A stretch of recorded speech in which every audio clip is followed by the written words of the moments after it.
प्रणाम करती हूँ अपने गुरु महेश्वर शिव के चरणों में। माता भवानी के चरणों में मेरा प्रणाम है।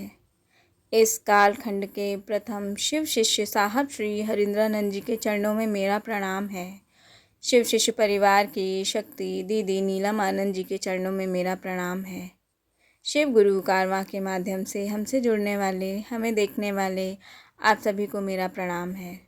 मेरे साहब श्री द्वारा रचित पुस्तक आओ चलें शिव की ओर के दूसरे आलेख उपनिषद एवं पुराणों में शिव के विषय में आगे जानते हैं। उपनिषद एवं पुराणों में शिव प्राचीन आध्यात्मिक धार्मिक वाङ्मयों में उपनिषदों और पुराणों की महत्ता अत्यधिक है। आध्यात्मिक चिंतन और ज्ञान के आधार हैं उपनिषद। वैदिक ऋचाओं की व्याख्या से निषद ज्ञान ब्राह्मण और आरण्यक होते हुए औपनिषदिक दर्शनों में संकलित हैं। ये भारतीय संस्कृति में कई हजार वर्षों के कालक्रम में अर्जित ज्ञान परंपरा की सबसे कीमती धरोहर है। यह ज्ञान गुरु शिष्य परंपरा से एक पीढ़ी से दूसरी पीढ़ी को मिलाता रहा है। वेदों का साहित्यिक विभाजन संहिता ब्राह्मण आरण्यक और उपनिषद में किया गया है।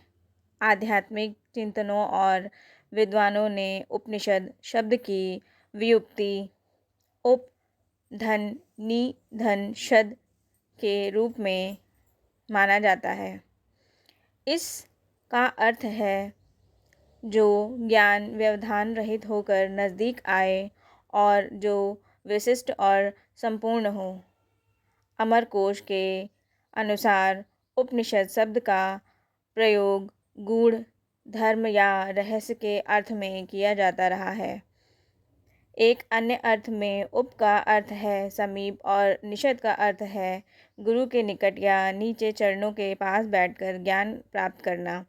धार्मिक ग्रंथों की श्रेणी में शामिल उपनिषद हिंदू धर्म के आधार स्तंभ की तरह है। उपनिषद को ब्रह्म विद्या अथवा आध्यात्म विद्या कहा जाता है। उपनिषद वेद का ज्ञान कांड है। उपनिषद अनेक हैं, उनमें वर्णन शैली भी विभिन्न है, किंतु उनका मूल प्रतिपाद्य विषय है आत्मा अथवा ब्रह्म ही एकमात्र परम सत्य है, वह एक है। उपनिषद जीव को अल्प ज्ञान से अनंत ज्ञान की ओर, अल्प सत्ता और सीमित सामर्थ्य से अनंत सत्ता और अनंत शक्ति की ओर ले जाती है।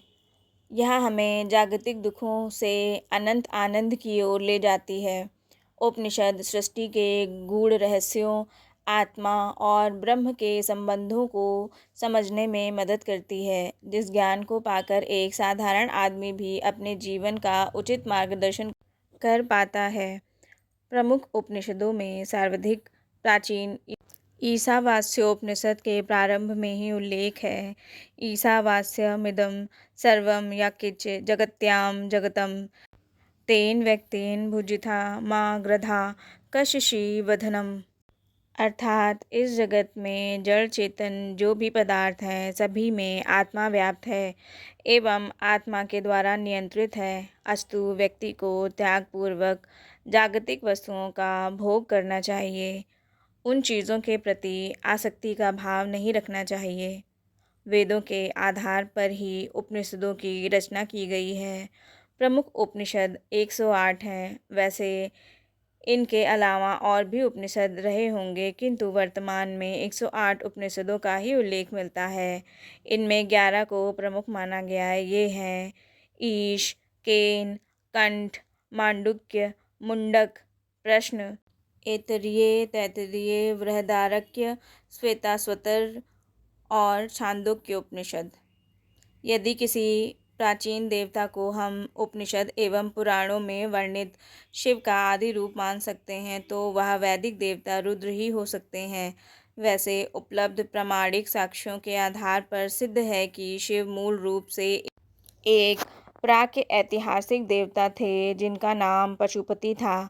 यही पशुपति कालक्रम में वैदिक रुद्र, उपनिषद और पुराणों में शिव महादेव आदि नामों से महिमा मंडित किए गए हैं।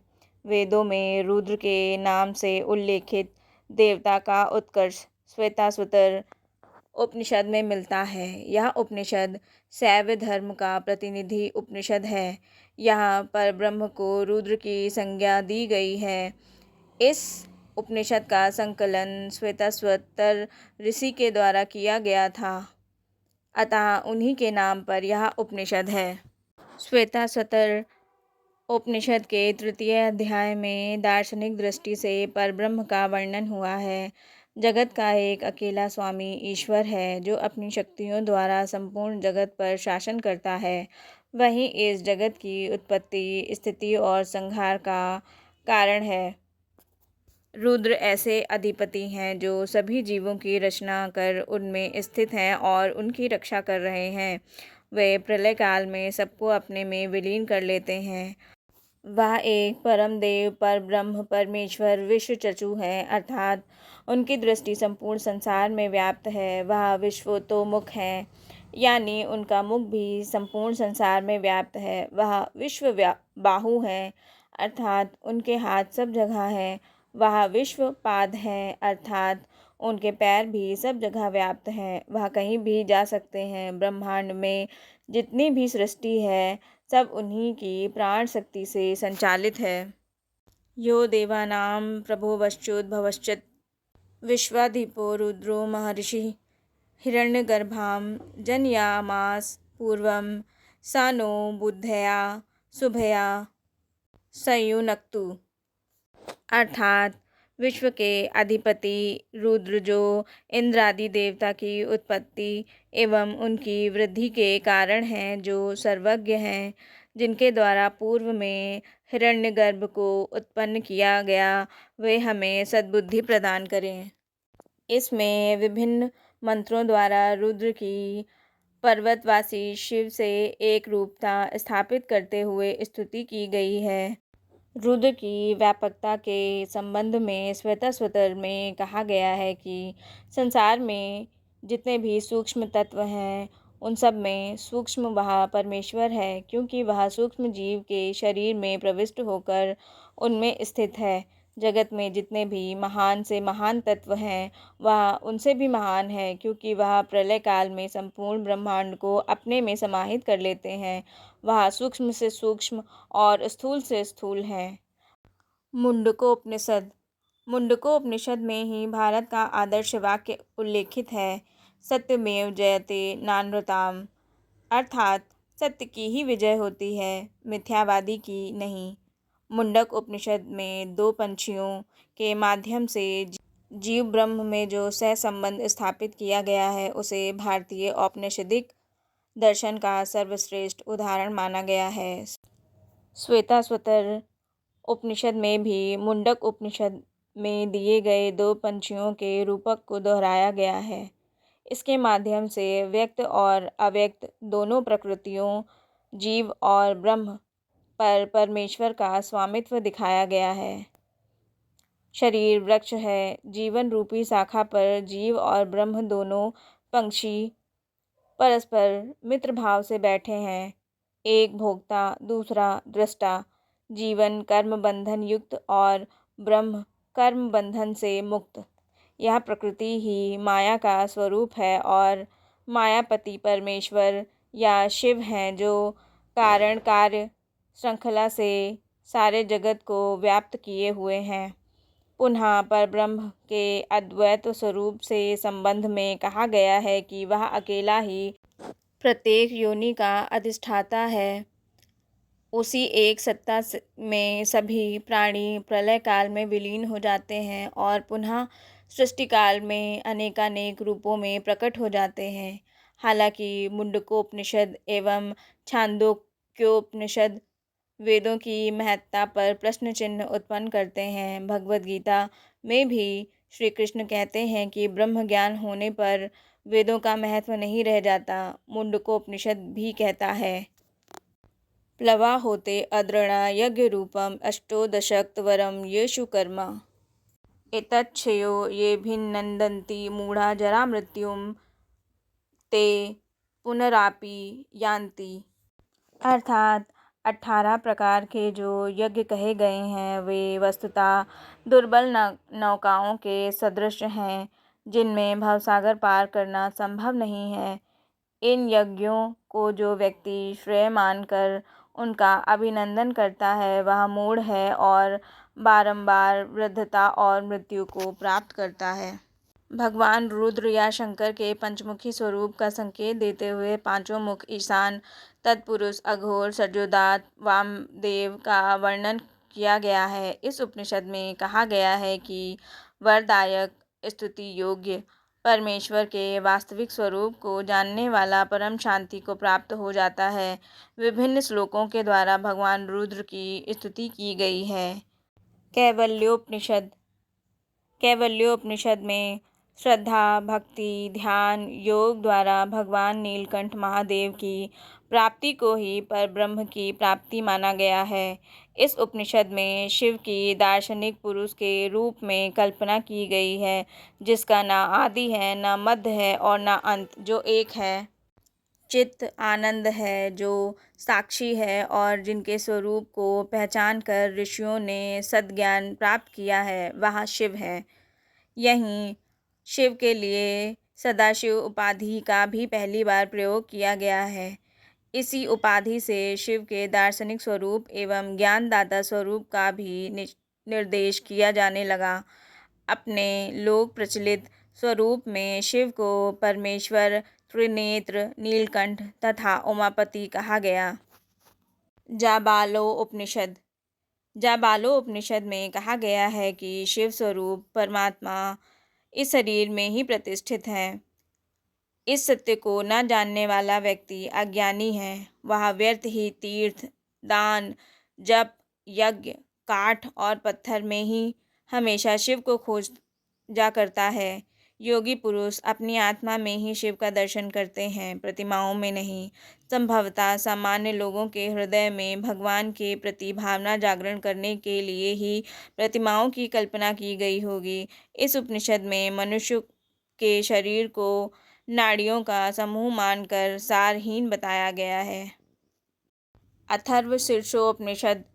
इस उपनिषद में शिव की महिमा का गान है। यहाँ शिव की विश्वदेवात्मा एवं ब्रह्म के रूप में कल्पना की गई है और विभिन्न देवताओं के साथ उनका तादात्म्य स्थापित किया गया है, जिसमें विनायक और उमा का भी उल्लेख है। इस उपनिषद में शिव का जो स्वरूप दिखाई देता है वह शिव के दार्शनिक स्वरूप, जिसकी व्याख्या सांख्य दर्शनों में पुरुष की ही अवधारणा के अपेक्षा वेदांत में वर्णित ब्रह्म के अधिक निकट कही जा सकती है। पुराणों में शिव। हमारे पुराण धर्म ग्रंथ हैं, जिनमें सृष्टि, लय, ईश्वर, ऋषियों एवं राजाओं की व्याख्या है। भारतीय जीवन धारा में जिन ग्रंथों का महत्वपूर्ण स्थान है उनमें पुराण भी हैं। लोक एवं पौराणिक कथाओं की अधिकता के कारण जनमानस पर इसका अत्यधिक प्रभाव है। पुराण शब्द का अर्थ है पुराना, प्राचीन, पूर्वकाल, अतीत की कहानी या पौराणिक इतिहास। पुराणों की रचना का काल ईसा पूर्व 600 से लेकर 10वीं शताब्दी तक है। पुराणों की संख्या 18 है। इसके रचयिता वेदव्यास माने गए हैं। हालांकि काल के प्रवाह में इनमें तथ्यों का समावेश विद्वानों और ऋषियों द्वारा होता गया। शिव पुराण। 18 पुराणों में प्रमुख एवं प्रसिद्ध पुराण है शिव पुराण। कतिपय पुराणों में शिव तत्व की विशद विवेचना, शिव अवतार, महिमा और शिव लीला के अलावा शिव की पूजा पद्धति एवं अनेक ज्ञानप्रद कथाएँ हैं। इस पुराण में परास्पर परमेश्वर शिव के कल्याणकारी स्वरूप की तात्विक विवेचना किया गया है। शिव की महिमा और उनकी उपासना एवं उससे प्राप्त होने वाले परिणामों की विशद विवेचना की गई है।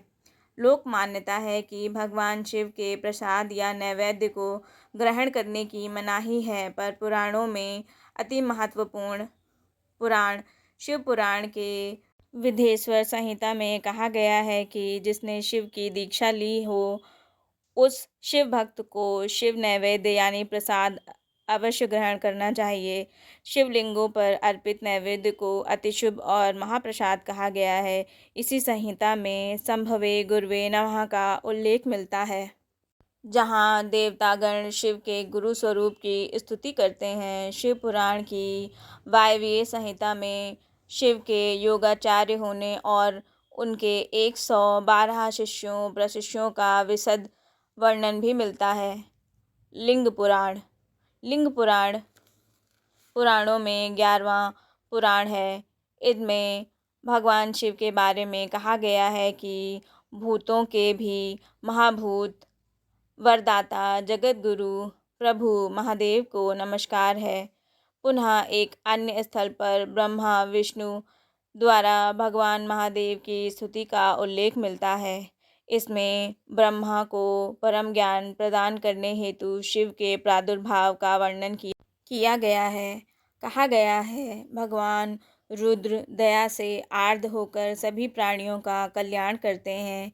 इस लोक में धर्म, ज्ञान, वैराग्य तथा ऐश्वर्य शिव की कृपा से ही मिलता है। पुनः कहा गया है कि शिव समस्त जीवों का कल्याण करते हैं, इसीलिए उन्हें शंकर कहा गया है। पिनाक नामक धनुष धारण करने के चलते उन्हें पिनाकी नाम दिया गया है। उनका कंठ नीला एवं शरीर लाल होने के कारण नील लोहित की संज्ञा दी गई है। शंकर के आश्रय में शरणागत होने वाला अष्टपाशों एवं जीव भाव से मुक्त होकर शिव के परम पद को प्राप्त करता है। लिंग पुराण में शिव कहते हैं, मैं केवल श्रद्धा से वश में किया जा सकता हूँ। अग्नि पुराण। इस पुराण में सागर मंथन से उत्पन्न हलाहल विषपान के कारण शिव का नाम नीलकंठ पड़ने का उल्लेख मिलता है। पुनः स्त्री रूपधारी विष्णु पर शिव के मोहित होने का वर्णन मिलता है। अग्नि पुराण के 18वें अध्याय में शिव के 11 रुद्रों की उत्पत्ति का वर्णन है। इस पुराण में लिंग के स्वरूप, लिंग मूर्तियों, गणेश जन्म की कथा, शिवार्चन विधियों का उल्लेख है। इस पुराण में शिव गायत्री का उल्लेख मिलता है, जो इस प्रकार है। तन्हा महेशाय विद्महे महादेवाय धीमहि तन्हा शिवः प्रचोदयात्। गरुड़ पुराण। इस पुराण के अध्याय 16 में शिव के संबंध में कहा गया है, आस्ति देवः परब्रह्म स्वरूपी निष्कलः शिवः सर्वज्ञ सर्वकर्ता च सर्वेशो निर्मलोदय स्वयं ज्योतिष्मा घान्तो निर्विकारः परस्परः निर्गुणः सच्चिदानन्दः तन्दान सजीव संजयक। अर्थात वेद शून्य निराकार ब्रह्मस्वरूपी शिव परम देव हैं। वे ही सर्वज्ञ सर्वकर्ता सभी के ईश एवं एक हैं। उसी निर्गुण सत्य चित्त आनंद रूपी सत्ता के एक अंश को जीव कहते हैं। नीलमत पुराण। इस पुराण के अध्याय 4 में शिव के संबंध में कहा गया है, वही सर्व ईश हैं, सर्वशक्तिमान हैं, कारण के भी कारण हैं। वह मन वाणी से अनचित्य हैं। वही एकमात्र सनातन ब्रह्म हैं। उसी की इच्छा से चराचर जगत की सृष्टि, पालन और संहार हो रहा है। ब्रह्म वैवर्त पुराण। शिव को जगत गुरु, योगियों के स्वामी और गुरुओं का गुरु कहा गया है एवं उन्हें नमन निवेदित किया गया है। इस पुराण में दक्ष यज्ञ विध्वंस, शिव का विकराल रूप, शिव का दार्शनिक स्वरूप, देवताओं के द्वारा शिव की स्तुति, शिव द्वारा सती के प्रश्नों का समाधान आदि वर्णित है। इस पुराण की विशेषता यह है कि इसमें ब्रह्मा, विष्णु और शिव के अद्वैत का प्रतिपादन किया गया है। निष्कर्षतः यह कहा जा सकता है कि शिव अनजाने आरंभ से भारतीय अध्यात्म के क्षितिज पर अपनी शुभ्रता, पवित्रता, शुचिता, महनीयता और सर्वव्यापकता की महिमा से मंडित अपने ही प्रकाश से प्रकाशित मणि की तरह विराजमान है। आध्यात्मिक ज्ञान के दाता, आदि गुरु, प्रथम गुरु एवं जगत गुरु के रूप में भारतीय आध्यात्म में प्रतिष्ठित शिव के ज्ञानदाता स्वरूप के लिए दक्षिणामूर्ति, पंचानन एवं सदाशिव की संज्ञा दी गई है। उपनिषद और पुराणों में शिव के संबंध में मूलतः एक ही तथ्य उभर कर सामने आता है कि जिस तत्व के वेदों में अव्यक्त, अजन्मा, सबका कारण, विश्व प्रपंच का रचयिता, पालक एवं संहार कर कर गुणगान किया गया है, उसी सत्ता के बारे में उपनिषदों एवं पुराणों में सदाशिव, स्वयंभू, शांत, प्रपंचातीत, परस्पर, परम तत्व, ईश्वरों के भी परमेश्वर, महेश्वर, शिव कहकर स्तुति की गई है। शिव गुरु कारवां के माध्यम से हमसे जुड़ने वाले, हमें देखने वाले आप सभी से मेरा अनुरोध है कि हमारे वीडियो को लाइक करें, शेयर करें और हमारे चैनल को सब्सक्राइब करें। मिलते हैं आपसे अगली वीडियो में। आप सबके चरणों में मेरा प्रणाम।